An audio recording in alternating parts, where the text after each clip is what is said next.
Hello everyone, this is Zukhar from infosharing360.com। जी, तो six sigma series में जो नेक्स्ट टॉपिक हम पढ़ने जा रहे हैं that is called six sigma calculation. तो आइए इसको स्टार्ट करते हैं। अच्छा जी, तो जैसे कि मैं आपको पहले बता चुका हूँ कि सिक्स सिग्मा की कैलकुलेशन फॉर कंटिन्यूस डाटा और तरीके से कैलकुलेट होती है और डिस्क्रीट टाइप ऑफ डाटा के लिए डिफरेंट तरीक़ेकार या मेथड यूज़ होता है। ठीक है। अच्छा, अब ये कैसे आइडेंटिफाई करना है कि डाटा हमारे पास जो गिवन है वो कंटिन्यूस है या डिस्क्रीट, तो इस पर मैं ऑलरेडी एक डिटेल्ड वीडियो बना चुका हूँ और उसी वीडियो का मैं आपको लिंक इसी वीडियो की डिस्क्रिप्शन में भी ऐड कर लेता हूँ इन केस आपने वो वीडियो मिस की हुई है। ठीक है, वो लाजमन देखिएगा ताकि आप पहले आइडेंटिफाई कर सके कि डाटा आपके पास है किस टाइप का और आपने किस मेथड को यूज़ करना है सिक्स सिग्मा की कैलकुलेशन के लिए। ठीक हो गया। अच्छा जी, ये एज्यूम करते हुए आगे बढ़ते हैं कि आपको जिस वीडियो का रेफरेंस मैंने दिया था वो आपने देख लिया और उसके बाद आप आइडेंटिफाई कर पाएँ कि आपके पास जो डाटा गिवन है दैट इज़ कंटिन्यूस। ठीक है, तो इन केस आपका डाटा कंटिन्यूस टाइप का है तो उसके लिए हम प्रोसेस कैपेबिलिटी का मेथड यूज़ करेंगे। उसका ये फार्मूला है, इसको देख के आपने बिल्कुल परेशान नहीं होना है, इसको मैं आगे फर्दर एलैबोरेट कर रहूँगा विद एग्जांपल्स। ठीक है, और इन केस आपका गिवन डाटा डिस्क्रीट टाइप का है तो उसके लिए फिर हम डीपीएमओ मेथड यूज़ कर रहे होंगे जिसको हम डिफेक्ट्स पर मिलियन अपॉर्चुनिटी का मेथड भी कहते हैं और उसका ये फार्मूला है। ठीक है, इसके बाद फार्मूला समझने की कोशिश करते हैं तो हमारे पास ये है प्रोसेस कैपेबिलिटी इंडेक्स जो कि हमने कैलकुलेट करना है। ये हमारे पास है मिनिमम। ठीक है, मिनिमम ऑफ व्हाट, ये कैलकुलेट करना है और ये कैलकुलेट करना है। इन दोनों में से जो भी मिनिमम वैल्यू होगी वो आपका प्रोसेस कैपेबिलिटी इंडेक्स होगा। यानी ये वन आया ये टू आया तो वन मिनिमम है इन दोनों में से तो वो प्रोसेस कैपेबिलिटी हो जाएगी। ठीक है, फर्दर इन सिंबल्स को समझते हैं तो ये हमारे पास अपर स्पेसिफिकेशन लिमिट है जो कि ऑलरेडी गिवन होगी। ये पॉपुलेशन मीन है, जो आपके पास डाटा गिवन होगा उसकी आपने एवरेज निकाल लेनी है तो वो आपने यहाँ पर लिखनी है। ठीक है, ये थ्री है और ये आपके पास स्टैंडर्ड डिवीएशन है जो कि गिवन हो गई, आपने कैलकुलेट करना होगा। इस पर मैं ऑलरेडी एक वीडियो बना चुका हूँ कि इसकी कैलकुलेशन कैसी होती है। अगेन ये पॉपुलेशन मीन है यानी एवरेज वैल्यू होगी, जितने भी आपके पास नंबर्स गिवन होंगे उसकी आपने एवरेज निकाल ली। ये लोअर स्पेसिफिकेशन लिमिट है जो कि आपको ऑलरेडी गिवन होगा। ये थ्री है और ये स्टैंडर्ड डिवीएशन है। ठीक है, फर्दर एलैबोरेट करूँ इनको तो ये आपके पास ये वाला पार्ट जो है ये प्रोसेस कैपेबिलिटी इंडेक्स है फॉर अपर स्पेसिफिकेशन लिमिट। ठीक है, और ये जो पार्ट है ये है process capability based on lower specification limit. ठीक हो गया। अच्छा, दोनों में डिफरेंस क्या है, फ़र्क सिर्फ यहाँ पर आ रहा है। ठीक है, इस एरिया में, और फ़र्क इतना कोई मेजर नहीं है। अपर स्पेसिफिकेशन लिमिट यहाँ पर पहले आ रही है, उसको माइनस करना है आपने पॉपुलेशन मीन से, और यहाँ पर ये कि पॉपुलेशन मीन पहले आ रहा है और उसको माइनस कर रहे हैं आप लोअर स्पेसिफिकेशन लिमिट से। ठीक हो गया। अच्छा, अब इसका रिजल्ट आया और इसका रिजल्ट आया, दोनों में से जो भी मिनिमम वैल्यू होगी वो आपका, यानी सीपीयू और सीपीएल, इन दोनों में से जो भी मिनिमम वैल्यू होगी वो आपका प्रोसेस कैपेबिलिटी इंडेक्स होगा। ठीक है, तो आप फर्ज करें प्रोसेस कैपेबिलिटी इंडेक्स आपका आया 0.5। ठीक है, या 1 आया या 1.3 आया, जो भी वैल्यू आएगी उसको आपने मल्टीप्लाई बाय 3 कर देना है तो वो आपका सिक्स सिग्मा लेवल होगा। ठीक है, तो ये एक थंब रूल है इसका कि इन दोनों में से जो भी वैल्यू आई सीपीयू की या सीपीएल की, ठीक है, उनमें से मिनिमम आपने उठानी है। वो मिनिमम जो भी वैल्यू होगी उसको आपने 3 से मल्टीप्लाई कर लेना है। ठीक है, तो आपके पास प्रोसेस का सिक्स सिग्मा लेवल आ जाएगा। ठीक हो गया। अच्छा, अब डाटा हमारा अगर डिस्क्रीट है तो उसके लिए डीपीएमओ फार्मूला को एक्सप्लेन कर लेते हैं। तो यहाँ पर डी जो है वो डिफेक्ट्स को रिप्रेजेंट कर रहा है, यानी उन खामियों को, खराबियों को रिप्रेजेंट कर रहा है जो कि हमें प्रोसेस में फेस हो रही हैं। ठीक है, यू जो है वो यूनिट्स को मतलब आपने प्रोसेस में जितने भी टोटल पार्ट्स बनाए हैं, डिलीवरीज की हैं या टेस्टिंग्स की हैं, उनको रिप्रेजेंट कर रहा है। ठीक है, और आखिर में ओ जो है वो अपॉर्चुनिटीज़ को रिप्रेजेंट कर रहा है, जो कि आपने ब्रेनस्टॉर्मिंग आपस में बैठ के डिस्कस करना है कि ये जो प्रोसेस है हमारा मैन्युफैक्चरिंग का है या डिलीवरी का है, ये कितनी बार किस तरीके से मैक्सिमम फेल हो सकता है। इसको अगर मैं आपको एक एग्जांपल के थ्रू समझाऊं तो फ़र्ज़ करें हमने अपने पिज़्ज़ा रेस्टोरेंट के पिज़्ज़ा डिलीवरी प्रोसेस को डीपीएमओ मेथड के थ्रू कैलकुलेट करना है, और डाटा को एसेस करने के बाद हमने ये देखा कि हमारे पास टोटल 1000 पिज़्ज़ाज़ की डिलीवरीज हुई हैं। ठीक है, अपने रेस्टोरेंट से, तो 1000 जो हमने टोटल डिलीवरीज की हैं कस्टमर्स को वो क्या है यहाँ पर यू हो गया। ठीक है, उसके बाद हमने ब्रेनस्टॉर्मिंग की और देखा कि हमारा जो पिज़्ज़ा डिलीवरी का प्रोसेस है वो कितने तरीकों से फेल हो सकता है। तो एक हमें पता लगा कि जी अगर हम पिज़्ज़ा लेट पहुंचाएं कस्टमर को तो वो एक फेलियर होगा, या पिज़्ज़ा पहुंचाएं ही ना तो वो दो फेलियर्स होंगे। ठीक है, तो ये जो दो हैं फेलियर्स टाइप, ठीक है, ये क्या है यहाँ पर, ये ओ है, अपॉर्चुनिटी। ठीक हो गया। अच्छा, अब ये जो हमने दो आपको फेलियर के मोड्स बताए हैं, पिज़्ज़ा कस्टमर तक ना पहुंचाना और पिज़्ज़ा कस्टमर तक लेट पहुंचाना, 1000 में से टोटल इंस्टेंसेस हमने देखे कि फ़र्ज़ करें 100 बार ऐसा हुआ है कि पिज़्ज़ा पहुंचा ही नहीं है कस्टमर को, और 50 बार ऐसा हुआ है कि लेट पहुंचा है। तो ये जो 150 हैं ये क्या है, ये डिफेक्ट्स होंगे। ठीक है। तो इस तरीके से आपने इस फार्मूला को फर्दर यूज़ करना और आपके पास एक रिजल्ट आ रहा होगा जिसको हम डीपीएमओ कहेंगे। अच्छा, अब आपके पास जो रिजल्ट आ रहा होगा, आपके पास एक शीट होगी जो कि अक्सर एग्जाम्स में भी आपको दी जाती है और हमारे पास ऑनलाइन भी पड़ी होती है। तो उस वैल्यू को हमने उस शीट में से तलाश करना है कि उसके अगेंस्ट सिग्मा लेवल की वैल्यू क्या आ रही है। तो वो आपका सिग्मा लेवल होगा। ठीक हो गया। अच्छा, अब अगर हमारा डाटा कंटिन्यूस टाइप का है और उसके लिए हमने एक्चुअल एग्जांपल्स को देखना है, तो वो कुछ ऐसी होंगी कि पहला सिनेरियो ये हो सकता है कि हमारे पास अपर स्पेसिफिकेशन लिमिट और लोअर स्पेसिफिकेशन लिमिट दोनों गिवन हो अपने सिनेरियो में। ठीक है, बाज़ औक़ात इनमें से कोई एक वैल्यू मिसिंग होती है तो उसको भी हम देख लेंगे। तो अगर हमारे पास दोनों गिवन होंगे तो उसके लिए क्या सिनेरियो हो सकता है? सिनेरियो हमारे पास ये है कि हमारा एक मैन्युफैक्चरिंग प्लांट है जहाँ पर हम एल्यूमिनियम के रॉड बनाते हैं। ठीक है, हम ये ज्यूम करते हैं कि हम ये तौलिया बनाने के लिए ये वाला रॉड जो है बना रहे हैं। ठीक है, ये हुक्स नहीं, ठीक है, ये वाला पार्ट नहीं, सिर्फ ये वाला रॉड। अच्छा, अब इस रॉड के लिए एक लोअर स्पेसिफिकेशन लिमिट है, वो है 80 सेंटीमीटर। वो ये है कि अगर आप इस रॉड की लेंथ 80 सेंटीमीटर से कम होगी तो फिर वो इन हुक्स में फिट नहीं आएगा, वो गिर जाएगा। ठीक है, तो ये इसकी एक लोअर स्पेसिफिकेशन लिमिट है कि इससे कम का नहीं होना चाहिए। ठीक हो गया। इसके बाद हमारे पास अपर स्पेसिफिकेशन लिमिट है 80.8 सेंटीमीटर की, कि इस रॉड की लेंथ 80.8 सेंटीमीटर से ज़्यादा नहीं होनी चाहिए, नहीं तो फिर इन हुक्स के अंदर वो फिट ही नहीं आएगा। ठीक है, तो कोई भी लेंथ 80 सेंटीमीटर से लेकर 80.8 सेंटीमीटर के बीच में होगी तो वो एक्सेप्टेबल होगी, वो इन रॉड्स में फिट आ जाएगी। ठीक हो गया। अच्छा, अब फ़र्ज़ करें हमने 10,000 बना लिए या 50,000 बना लिया, 1 लाख बना लिए, जितने भी हमने यूनिट्स बना लिए, उन तमाम यूनिट्स की जो पॉपुलेशन है, ठीक है, फ़र्ज़ करें हमने 50,000 बनाए थे, तो 50,000 के रॉड्स की हमने एक बार लेंथ की एवरेज निकाल ली। ठीक है, जिसको हम मीन कहते हैं, तो ये पॉपुलेशन मीन होगा। तो 80.2 हमारे पास सेंटीमीटर का हमारे पास ओवरऑल मीन आ गया। और फिर हमने इन 50,000 के जो हमने रॉड्स बनाए थे उनके हमने एक बार स्टैंडर्ड डिवीएशन भी निकाली, हमारे पास 0.05 आ गई। ठीक हो गया। अच्छा, अब जो हमारे पास इस एग्जांपल के अंदर जो वैल्यूज़ हैं उनको हमने अलग से लिख लिया। ठीक है, तो ये वही वैल्यूज़ हैं जो कि आपको मैं ऑलरेडी ऊपर डिस्कस कर चुका हूँ। हमने जो फार्मूला यूज़ करना है वो यूज़ करना है प्रोसेस कैपेबिलिटी इंडेक्स का, ये ऑलरेडी हम डिस्कस कर चुके हैं। आपके पास ये तमाम वो सारी की सारी वैल्यूज़ गिवन है जो कि आप इसके अंदर अब इजीली इंसर्ट कर सकते हैं। ठीक है, तो पहले हम इस पार्ट को सॉल्व करेंगे इस फार्मूला के। ठीक है, जो कि है process capability index for upper specification limit. ठीक है, तो हमारे पास अपर स्पेसिफिकेशन लिमिट आई, पॉपुलेशन मीन आया, 3 और स्टैंडर्ड डिविएशन हमारे पास आ गया। इन वैल्यूज़ को अगर हमने कैलकुलेट किया तो हमारे पास ये वैल्यू आएगी और इस वैल्यू के बाद हमारे पास जो रिजल्ट आया वो आया 4। ठीक है, तो सीपीयू जो हमारे पास आया process capability index for upper specification limit वो आया 4। ठीक हो गया। अब इस पार्ट को कैलकुलेट करें तो हमारे पास ये आ गया पॉपुलेशन मीन। ठीक है, ये हमारे पास लोअर स्पेसिफिकेशन लिमिट था, ये 3, और ये हमारे पास स्टैंडर्ड डिविएशन। इसकी कैलकुलेशन की तो ये आया इनिशियल वैल्यू, और फिर हमारे पास जो सीपीएल आया, जो process capability index for lower specification आया, वो आया 1.3। अब आपको याद होगा हमने ये डिस्कस किया था कि इन दोनों में से जो मिनिमम वैल्यू होगी वो आपका प्रोसेस कैपेबिलिटी इंडेक्स होगा, यानी minimum value of this formula.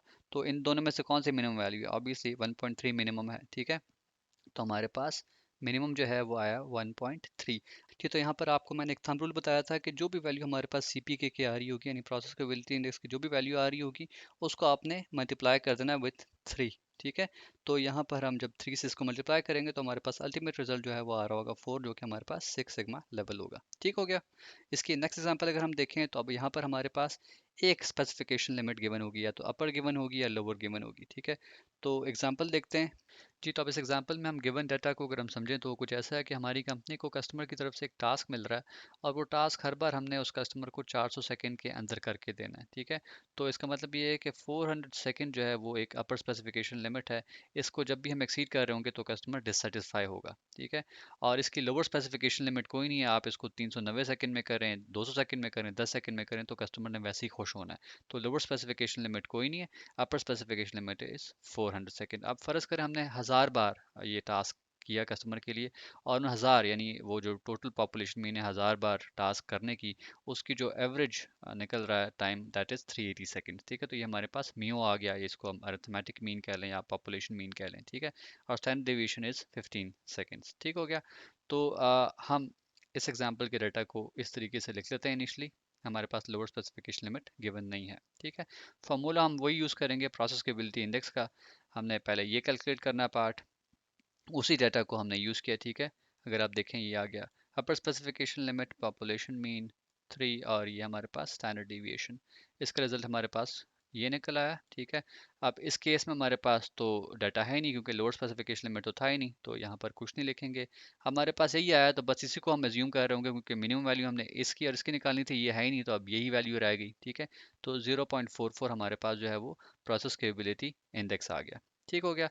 अच्छा, अब ये जो हमारे पास प्रोसेस केपेबिलिटी इंडेक्स आ गया, इसको आपने थंब रूल जिस तरह मैंने पहले बताया था, आपने इसको मल्टीप्लाई कर देना 3 के साथ, तो ये हमारे पास आ गई सिक्स सिग्मा लेवल की वैल्यू। तो ये हमारे पास दोनों एग्जांपल्स होगी कंटिन्यूस टाइप ऑफ डाटा की कैलकुलेशन की, ठीक है जी। तो अब हम देखते हैं कि डिस्क्रीट टाइप ऑफ डाटा अगर हमारे पास हो और उसके लिए हमने सिक्स सिग्मा लेवल कैलकुलेट करना हो, तो वो कैसे होगा। हमारा एक रेस्टोरेंट है पिज़्ज़ा का, और उसके लिए हम पर्टिकुलरली लिखना चाह रहे हैं कि जो उसका पिज़्ज़ा डिलीवरी का प्रोसेस है, उसका सिग्मा लेवल क्या चल रहा है, ठीक है।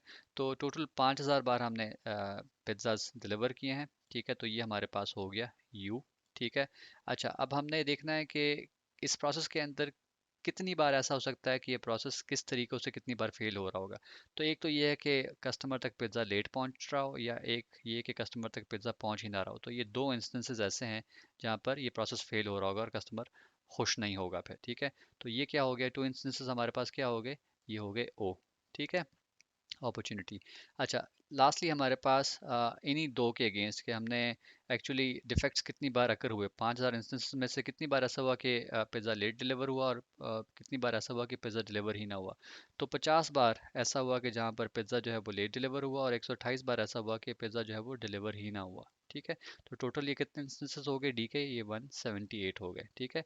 D1 हमने कह दिया कि ये हमारे पास लेट इंस्टेंसेस है, ठीक है। और D2 ये है कि हमारे पास वो इंस्टेंसेस यहाँ पर पिज़्ज़ा डिलीवर ही नहीं हुआ, ठीक है। तो ये वही वैल्यूज़ हैं जो कि हमने अभी डिस्कस की हैं। 5000 यू हो गए जो टोटल हमने डिलीवरीज की, दो हमारे पास अपॉर्चुनिटीज़ हैं जहाँ पर ये प्रोसेस फेल हो सकता है, और डिफेक्ट्स टोटल हमारे पास 128 प्लस 50 जो है वो 178 हो गया जी। तो इसके लिए हमारे पास ये फार्मूला है, फार्मूला में हमने एज एस यही वैल्यूज़ जो है जब इंसर्ट की, तो ये हमारे पास आ गया डी, ये यू आ गया, और ये आ गया ओ, ठीक है। ये 1 मिलियन एज इज़ यहाँ पर लिखा हुआ आ गया जी। तो इसकी कैलकुलेशन के बाद हमारे पास जो वैल्यू आई DPMO की, वही 17,800। अच्छा, इसके बाद अगर आपको याद हो, मैंने आपको बताया था कि एक शीट गिवन होगी जहाँ पर आपके पास सिग्मा लेवल की एक वैल्यू गिवन होगी और उसके अगेंस्ट DPMO गिवन होगा, ठीक है। अब आपने इस शीट में से तलाश करना है कि DPMO 17,800 एग्जैक्टली या उसके आसपास के अगेंस्ट सिग्मा लेवल की क्या वैल्यू आ रही है। तो आप ये यहाँ से देखना शुरू करेंगे, देखते हुए आएंगे यहाँ पर, तो 17,865 is the most nearest value जहाँ पर ये हमारे DPMO के करीब आ रही है। तो इसके अगेंस्ट सिग्मा लेवल क्या गिवन है, 3.6। तो ये प्रोसेस हमारा 3.6 सिग्मा लेवल पे परफॉर्म कर रहा है, ठीक हो गया। अच्छा जी, अब डिस्क्रीट टाइप ऑफ डाटा की एक और एग्जांपल देख लेते हैं। यहाँ पर मैं आपको सिंपल वैल्यूज़ बता रहा हूँ जो कि हमारे पास यू ओ और डी के अगेंस्ट आ रही हैं, ठीक है।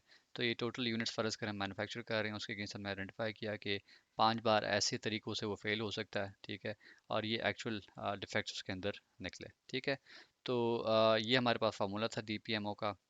इसमें वैल्यूज़ हम इंसर्ट करेंगे। हमने डी ऐड किया, यू ऐड किया, अपॉर्चुनिटीज़ ऐड की, और ये 1 मिलियन के साथ मल्टीप्लाई करते हुए कैलकुलेशन की, तो हमारे पास ये रिज़ल्ट आया।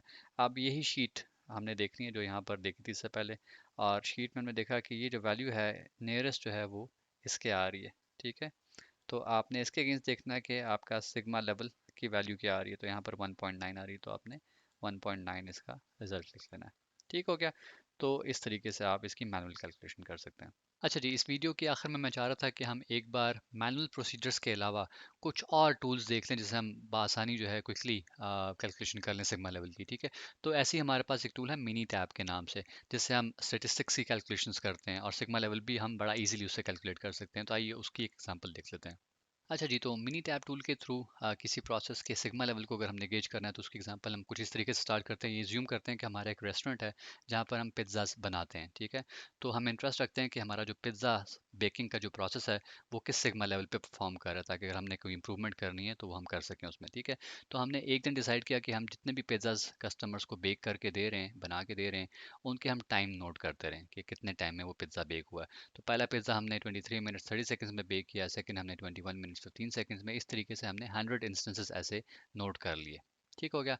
अच्छा, तो ये हमारे पास सैंपल साइज है 100 केसेस का। इसके बाद हमने अपने प्रोसेस के अगेंस्ट कुछ स्पेसिफिकेशन लिमिट्स डिफाइन की। तो हमने पहले डिफाइन की अपर स्पेसिफिकेशन लिमिट, तो वो हमने रखी 26 मिनट्स। जिसका मतलब ये है कि कोई भी पिज्ज़ा जब हम 26 मिनट से ज़्यादा टाइम पर बेक कर रहे थे, यानी 27 मिनट्स 28 मिनट्स, तो वो ओवर कुक्ड हो रहा था, ठीक है, वो ज़्यादा पक रहा था, उस पर शिकायत आ रही थी, ठीक है। तो हमने 26 मिनट्स मैक्सिमम इसका टाइम रख दिया, ठीक है, कि इससे ज़्यादा टाइम पे बेक नहीं होना चाहिए।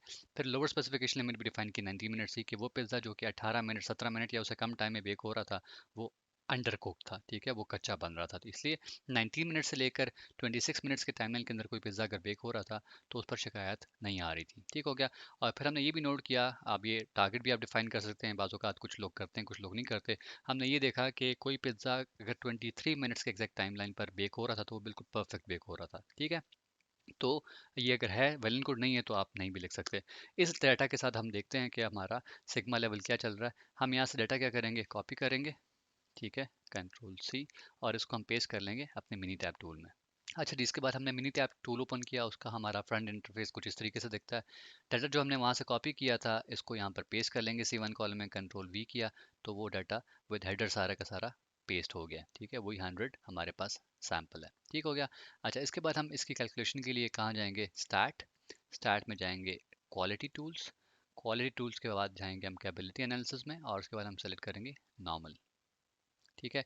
इसको सेलेक्ट करने के बाद आपके पास एक और विंडो ओपन होगी। इसके लेफ्ट पैनल पे जो आपके पास ये लिखा हुआ आ रहा है C1 पिज्ज़ा बेक टाइम, इसको आप डबल क्लिक करेंगे ताकि ये सिलेक्ट हो जाए, ठीक है। सब ग्रुप साइज आपने रख देना है 1, ठीक हो गया।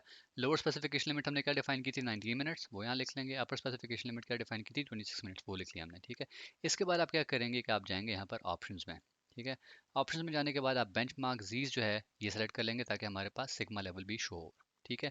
और अगर आपने कोई टारगेट रखा हो, जिस तरह हमारे केस में हमने 23 मिनट्स रखा हुआ था, वो आप यहाँ पे लिख सकते हैं, नहीं है तो कोई मैटर नहीं करता, ठीक है।